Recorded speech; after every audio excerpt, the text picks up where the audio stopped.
നമ്മുടെ മലയാളത്തിലെ നിത്യഹരിത നായകൻ പ്രേം നസീറിൻ്റെ കൂടെ ഏറ്റവും കൂടുതൽ സിനിമകളിൽ നായികയായിട്ട് അഭിനയിച്ച നടിയാണ് ഷീല. അതൊരു റെക്കോർഡ് തന്നെയാണ്. അപ്പോൾ ഒരു അഭിനേത്രി എന്നതിലുപരി നടി ഷീലയ്ക്ക് വേറെ കുറേ കഴിവുകളുണ്ട്. അപ്പോൾ ഈ അടുത്ത് അതുമായി ബന്ധപ്പെട്ടിട്ടുള്ള ഒരു ആർട്ടിക്കിൾ ഞാൻ വായിച്ചു. അപ്പോൾ അതിനെക്കുറിച്ചാണ് ഇന്ന് ഞാൻ നിങ്ങളോട് ഷെയർ ചെയ്യാൻ പോകുന്നത്. 17ാമത്തെ വയസ്സിൽ MGRൻ്റെ നായികയായിട്ട് പാസം എന്ന് പറയുന്ന ഒരു തമിഴ് സിനിമയിലൂടെയാണ് ഷീല അഭിനയ ജീവിതം തുടങ്ങുന്നത്. ആ ഒരു സിനിമയ്ക്ക് വേണ്ടി ഷീലാദേവി എന്ന് പറഞ്ഞിട്ടാണ് MGR ആണ് ആ പേരിട്ടത്. അവിടെ നിന്ന് അങ്ങോട്ട് ഒരുപാട് സിനിമകളിൽ മലയാളത്തിലും തമിഴിലൊക്കെ ആയിട്ട് അഭിനയിച്ചു. അപ്പോൾ നേരത്തെ പറഞ്ഞ പോലെ പ്രേം നസീറിൻ്റെ കൂടെ നായികയായിട്ട് 100-ൽ പരം സിനിമകളിൽ 105ഓളം സിനിമകളിൽ അഭിനയിച്ച് ഒരു ഗിന്നസ് റെക്കോർഡൊക്കെ ഉള്ളതാണ്. അതുകൂടാതെ ഇവർ അമ്മയും മകനുമായിട്ട് പ്രേം നസീറിൻ്റെ തന്നെ അമ്മയായിട്ടൊക്കെ കുറച്ച് സിനിമകളൊക്കെ ചെയ്തിട്ടുണ്ട്. എങ്കിലും നായകനായിട്ട് ഇവർ 100-ൽ പരം സിനിമകൾ അഭിനയിച്ചത് ഒരു റെക്കോർഡ് തന്നെയാണ്. അത് വേറെ ആർക്കും ആ റെക്കോർഡില്ല. ഇവരിത്രയും സിനിമകളിൽ അഭിനയിച്ച കഥകൾ നമുക്കറിയാം. എന്നാൽ ഇതിൻ്റെ കൂടെ തന്നെ ഇവർ കഥകൾ എഴുതിയിട്ടുണ്ട്, സിനിമകൾ സംവിധാനം ചെയ്തിട്ടുണ്ട്. അത് എനിക്ക് തോന്നുന്നു എത്ര പേർക്ക് അറിയാമെന്നറിയില്ല. യക്ഷഗാനം, അതേപോലെ ശിഖിരങ്ങൾ, ഇങ്ങനെ ഈ 2 സിനിമകൾ ഇവർ സംവിധാനം ചെയ്തിട്ടുണ്ട്. ഇതിൽ ശിഖിരങ്ങൾ എന്ന് പറയുന്ന ഒരു സിനിമയുടെ ഒരു പ്രത്യേകത, അതിൽ ജയൻ അഭിനയിച്ചിട്ടുണ്ട്. അതിൽ നമുക്കറിയാം ജയൻ എന്ന് പറയുമ്പോൾ ഒരു ആക്ഷൻ ഹീറോയാണ്. പക്ഷേ ഈ ഒരു സിനിമയിൽ ജയന് ഫൈറ്റൊന്നുമില്ല. അപ്പോൾ അന്ന് ആ ഒരു രീതിയിൽ ഒന്ന് ശ്രദ്ധിക്കപ്പെട്ട ഒരു സിനിമയായിരുന്നു ശിഖിരങ്ങൾ. അതുപോലെ യക്ഷഗാനം എന്ന് പറയുന്ന ഒരു സിനിമ, അതിൽ കുറേ നല്ല പാട്ടുകളൊക്കെ ഉണ്ട്.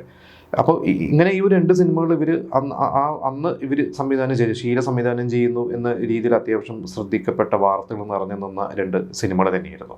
അതുപോലെ PG വിശ്വംഭരൻ സംവിധാനം ചെയ്ത ഒന്ന് ചിരിക്കൂ എന്ന് പറയുന്ന ഒരു സിനിമ, മമ്മൂട്ടി, സ്വപ്ന ഇവരൊക്കെയാണ് അതിൽ അഭിനയിച്ചിരിക്കുന്നത്. ഈ ഒരു സിനിമയുടെ കഥ ഷീലയാണ് എഴുതിയിട്ടുള്ളത്. ഇപ്പോൾ PG വിശ്വംഭരൻ എന്ന് പറയുന്ന ഒരു സംവിധാനം ചെയ്ത സ്ഫോടനം എന്ന് പറയുന്ന ഒരു സിനിമ ഷീലയും ഷീലയുടെ ഹസ്ബൻഡൊക്കെ കൂടി പ്രൊഡ്യൂസ് ചെയ്ത സിനിമയാണ്. അതിലൂടെയാണ് മമ്മൂക്ക ഒരു മുൻനിരയിലേക്ക് വരുന്നത്. അത് ജയൻ്റെ മരണത്തോടു കൂടി ആ ഒരു സിനിമയിൽ ജയൻ സുകുമാരൻ നിന്ന് മാറി സുകുമാരൻ മമ്മൂട്ടി എന്നായതും മേളയ്ക്ക് ശേഷം മമ്മൂട്ടി അതിലേക്ക് അഭിനയിച്ചതൊക്കെ നമ്മളത് ഒരു മുമ്പ് പറഞ്ഞിരുന്നു. അപ്പോൾ ഈ ഒരു ഷീലയുടെ നിർമ്മാതാവായിട്ടും ഷീല തുടങ്ങിയിട്ടുണ്ട്, സംവിധായകയായിട്ടും തുടങ്ങിയിട്ടുണ്ട്.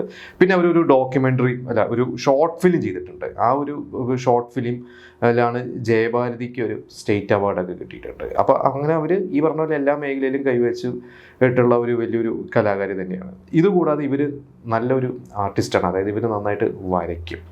അപ്പോൾ ഇവർ തന്നെ ഒരിക്കൽ പറഞ്ഞിട്ടുണ്ട്, ഇവരൊരു 80s ഒക്കെ ആയി കഴിഞ്ഞപ്പോൾ കുറച്ച് കാലം കഴിഞ്ഞ് ഇവർ സിനിമയിൽ നിന്ന് ബ്രേക്ക് എടുത്തു. ഇവരുടെ മകനൊക്കെ വലുതായി കഴിഞ്ഞപ്പോൾ ഇവർ ഊട്ടിയിൽ പോയിട്ടാണ് ഇവർ ജീവിച്ചത്. ഇവർ പറഞ്ഞ ഊട്ടി ചെന്ന് കഴിഞ്ഞപ്പോൾ അവിടെ മകനെ ഊട്ടിയിൽ ഒരു സ്കൂളിൽ ചേർത്തിട്ട് ഇവരവിടെ ഒരു വീട്ടമ്മയായിട്ട് മകൻ്റെ കാര്യങ്ങളൊക്കെ നോക്കിയിരിക്കുന്നു.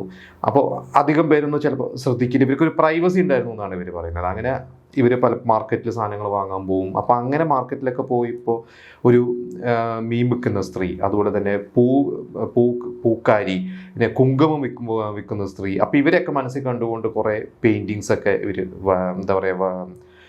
വരച്ചിട്ടുണ്ട്. അതേപോലെ തന്നെ ഇവർ നമ്മുടെ ലതാ മങ്കേഷ്കറിനെ മനസ്സിൽ ലതാ മങ്കേഷ്കറിൻ്റെ കുയിലിൻ്റെ കൂട് എന്ന് പറഞ്ഞിട്ട് ഇവർ കഥയും ഒരു പെയിൻറ്റിങ്ങും ഒക്കെ ഇവർ ചെയ്തിട്ടുണ്ട്. അതൊക്കെ അങ്ങനെ ഇവർ ഇൻസ്പയർ ചെയ്തിട്ടുള്ള, ഇവരുടെ ജീവിതത്തെ ഇൻസ്പയർ ചെയ്തിട്ട് ഇവർ കണ്ടിട്ടുള്ള കുറേ ക്യാരക്ടേഴ്സിനെ വെച്ചിട്ടാണ് ഇവർ കുറേ പെയിൻറ്റിങ്സും കാര്യങ്ങളൊക്കെ ഇവർ ചെയ്തിട്ടുള്ളത്. ഇവർ പറഞ്ഞത് പണ്ട് ലൊക്കേഷനിലൊക്കെ ഉള്ള സമയങ്ങളിൽ ഇന്നത്തെ പോലെ മൊബൈലോ അങ്ങനെ കാര്യങ്ങളൊന്നും ഇല്ലാത്തതുകൊണ്ട് ഒരുപാട് ബ്രേക്ക് ടൈം കിട്ടും.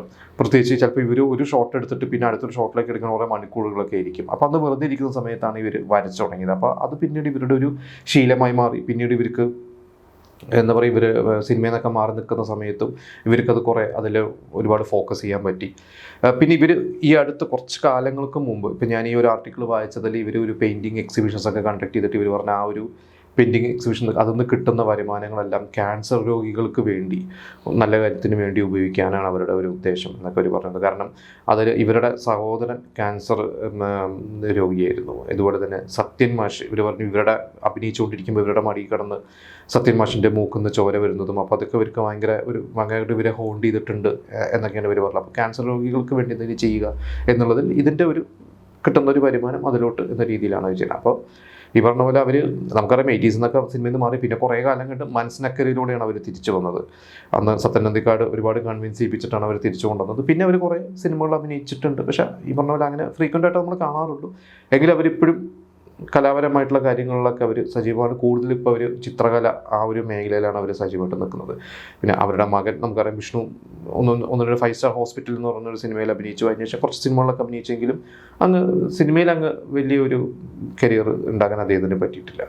പക്ഷേ ഇപ്പോഴും നമ്മൾ കാണാറുണ്ട് പല ഫങ്ഷൻസിലും ഷീലയുടെ കൂടെയൊക്കെ നമ്മൾ കാണാറുണ്ട്. കൂടുതൽ ബിസിനസ്സിലാണ് ഇപ്പോൾ സജീവമായിട്ട് നിൽക്കുന്നത്. എന്തായാലും ഷീലയ്ക്ക് ശക്തമായിട്ടുള്ളൊരു ക്യാരക്ടറായിട്ട് ഷീല ഇനി വീണ്ടും അഭിനയ രംഗത്തോട്ട് വരുമെന്ന് തന്നെയാണ് നമ്മൾ പ്രതീക്ഷിക്കുന്ന ഇടയ്ക്ക് വാർത്തകളൊക്കെ പലതും നമ്മൾ കാണാറുണ്ട്. പക്ഷേ ഈ പറഞ്ഞ പോലെ അവരിഞ്ഞൊരു സംവിധാനം അവർ ചെയ്യുമോ എന്നുള്ളത് നമുക്ക് നോക്കാം. കാരണം ഇവർ അന്നത്തെ സൂപ്പർ സ്റ്റാർസിനെയൊക്കെ വെച്ച് സിനിമ സംവിധാനം ചെയ്തതാണ്. മമ്മൂക്കയുടെ സിനിമയ്ക്ക് കഥ എഴുതിയിട്ടുള്ളത്. അപ്പോൾ ഇനി വീണ്ടും ഇന്നത്തെ ഒരു യൂത്തിലെ ഏതെങ്കിലും സൂപ്പർ സ്റ്റാർസിനൊക്കെ വെച്ചിട്ട് അവർ സിനിമ ചെയ്യുമെന്നുള്ളത് നമുക്ക് പ്രതീക്ഷിക്കാം.